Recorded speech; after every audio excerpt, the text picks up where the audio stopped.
You're listening to The Chris Carlisle Show, hosted by me, Chris Carlisle.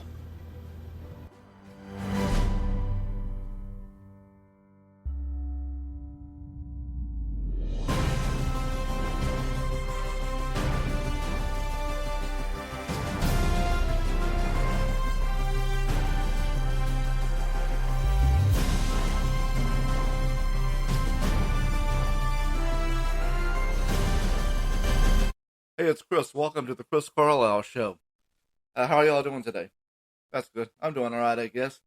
I had to go to the doctor yesterday because when I was 4 years old, I was in a car wreck and I got thrown out of the car and I broke my hip.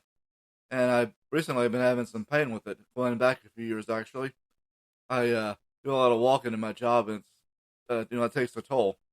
Anyway, and I went to the doctor to have it looked at, and I got some X-rays, and they're supposed to call me with the results later on. Anyway, on an episode back in November, I talked about some of my Thanksgiving memories from when I was a kid. Well, this week I want to tell you about some of my Christmas memories, about some of the toys that I got, like an inchworm, action figures, all kinds of stuff. So, right, that'll be after I play a little bit of music for you. This one is called Two Steppin'. Little country or for you.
Alright.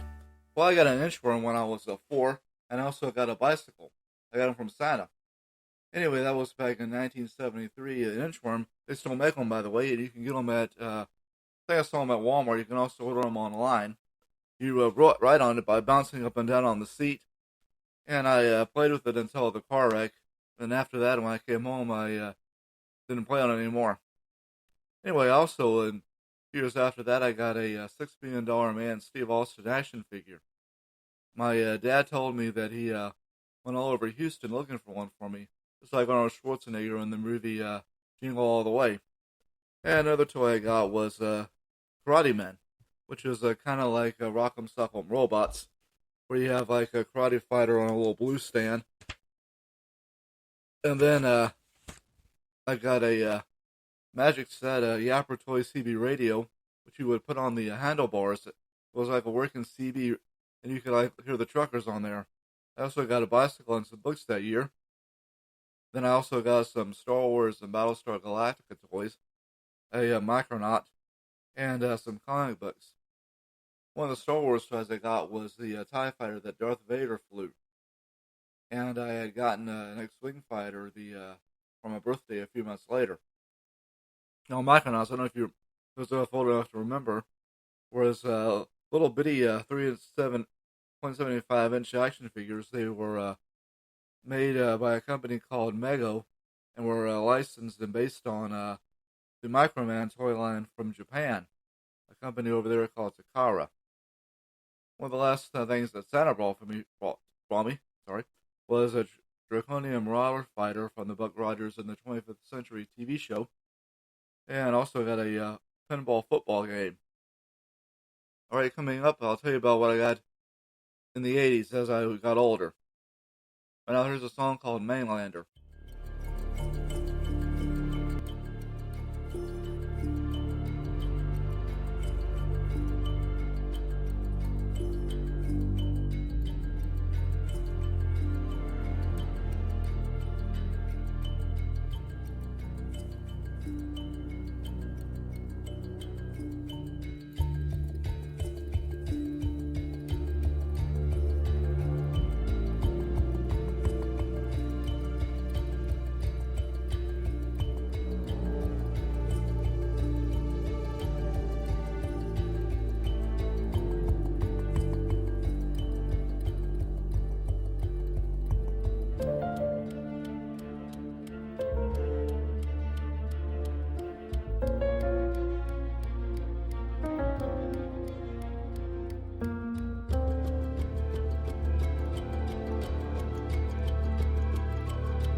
Alright, does anybody remember having the toy Merlin?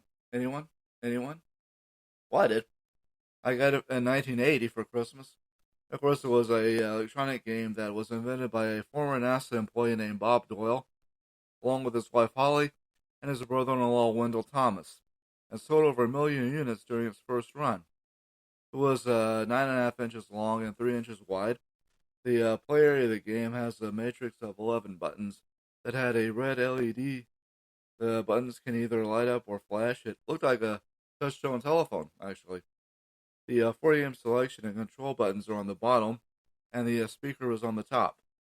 Some of the games it had were Tic-Tac-Toe, Music Machine, which made the toy like a musical instrument, Echo, which is like the electronic game Simon, which of course was based on Simon Says, Blackjack 13, Magic Square, which was the electronic game Lights Out, kind of like that, and Mindbender, which was like the electronic game Mastermind. And as I got older, I started getting, started my teens, I started getting some games like Rubik's Cube, which I got when I was 12 actually, and Trivial Pursuit. And I also got another bicycle and a stereo for both my home and my car, or my room actually. And I also watched the Christmas specials like Santa Claus is Coming to Town, Rudolph the Red-Nosed Reindeer, Frosty the Snowman, and A Charlie Brown Christmas. In A Charlie Brown Christmas, it's Charlie Brown's job to go look for a Christmas tree. Well, he finds a little bitty one, but when he puts ornaments on it, the needles all fall off. And everybody else laughs at him, even Snoopy.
When I was in grade school at Houston, I was in a couple of Christmas plays. The first one was in third grade, and the theme of it was Christmas around the world. It started with the Nativity, had a little bit about Hanukkah, and ended with Santa Claus.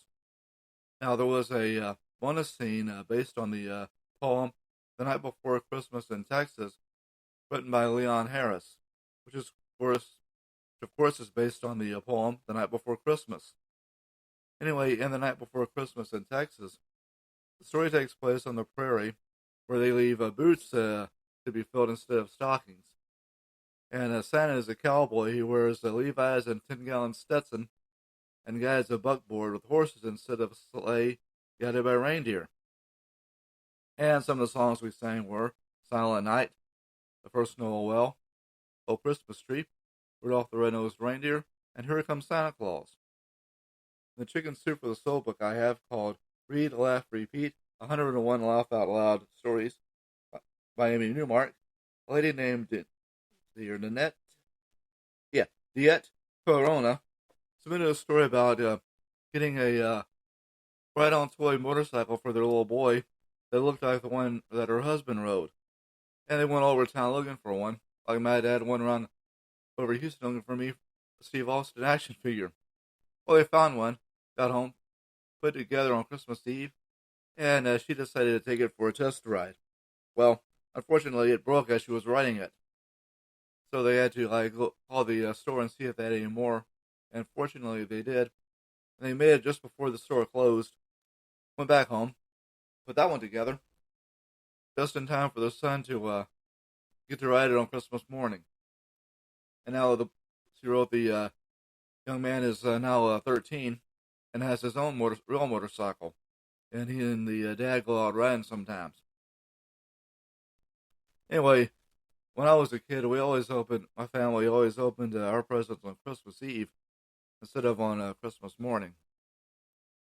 Now, when we were still living in Houston, we'd go over to my grandparents' house. Then, after my grandfather retired from Hughes Tool, they moved to Rosebud, and then we would go over to my aunt's. It was my aunt and uncle who gave me the Micronaut, by the way.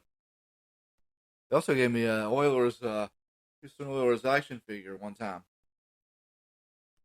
Anyway, then after we moved to Rosebud, we'd go to my grandparents. And then we'd even go to Houston a couple of times and spend the rest of the holidays with my dad. My grandpa's birthday was the day after Christmas. My sister's birthday is a few days before. And her younger son's birthday is a few days after. We also have a cousin who has a birthday in December. Also a few days before Christmas.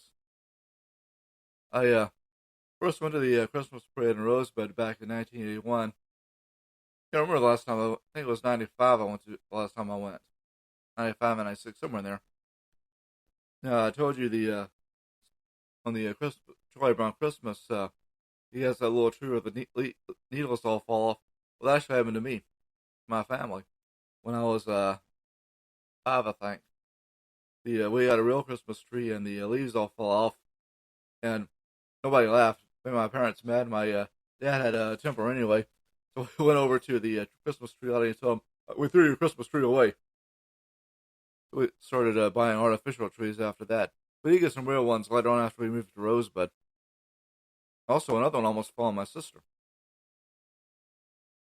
Now, right before the start of the Christmas break in 4th grade, I came down with chicken pox. It was on the Monday of the week that we got out.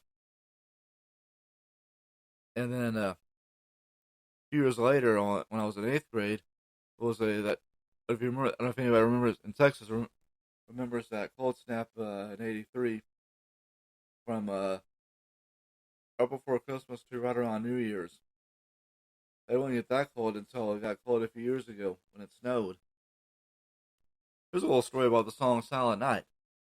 It was written by Joseph Mohr, who was an Austrian priest, and it was composed by another Austrian, a composer named Franz Xavier Gruber. It was declared an intangible cultural heritage by UNESCO. It was first sung in the Austrian village Oberndorf in 1818. And we don't forget the reason why we celebrate the holidays. The greatest gift came from the Lord himself. Anyway, and I want to wish you and yours a very Merry Christmas. I'll be back after the New Year. Anyway, hope you enjoy this. Those of you listening, thank you for listening. And leave a like, a review, and a follow on whichever platform you may hear this podcast on. Until then, I'll see you next time.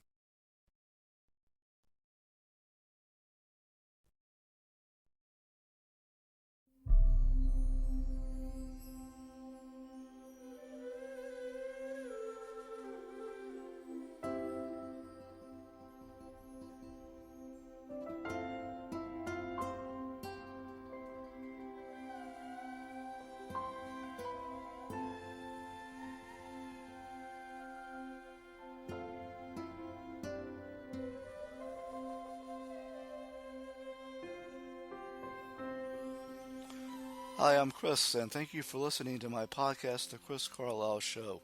The Chris Carlisle Show is available on Spreaker. Please leave a like and a review, and also a follow. It's also available on Spotify, Google Podcasts, iHeart, Podchaser, and Podcast Addict. And now, ladies and gentlemen, our national anthem.